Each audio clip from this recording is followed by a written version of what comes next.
And I might say that this whole issue about equal employment is not only about race and gender, it's about power.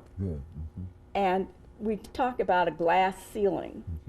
African Americans and Hispanics and Native Americans feel that they have a concrete ceiling that we can't get through. They can't even see through it. So we're trying to get people into positions where they can make policy, because we find out if we get people of color in positions where they are able to make policy, the other groups get very upset, get very threatened, and they want that person out of the place.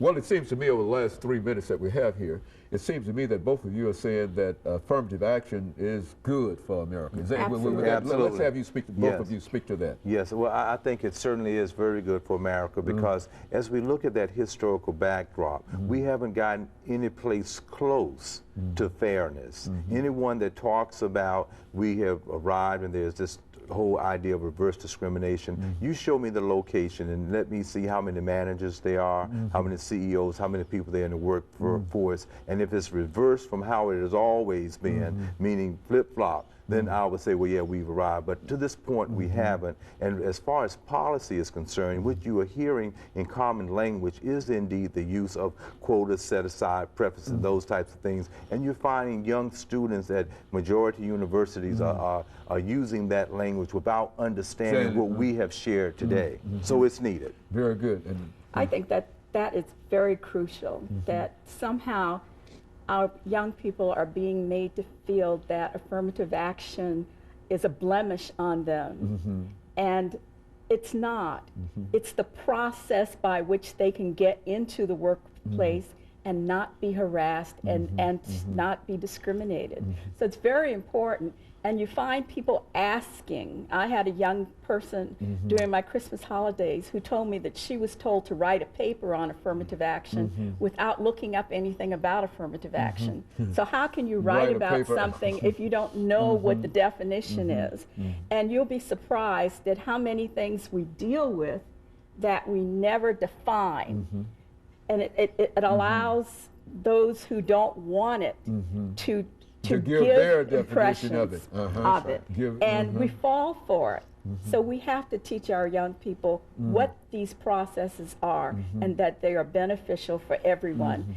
If we're not exposed to each other, we don't get to know each other. I think there's a solution, and there's a big affirmative action program that needs to start from kindergarten to higher education, so that we get to learn about the contributions of all people to the United States of America. That is not being taught. Therefore, there are some groups that are stereotyped, and we think that they are lesser than. But we're all contributed to this great United States of America. I'm proud to be an American, but I'm not proud of the fact that our educational system has not provided to our young people the context in which they live, the truth about how the United States was formed and how we came to contribute and to be proud of those contributions. Very good. 30 seconds, and before we end the show today, any final statements, Dr.? Yeah, absolutely. I concur with Ms. Walker 100%. This is a need that we still need to continue to work on. It is through education and dialogue that we can reach some type of common ground.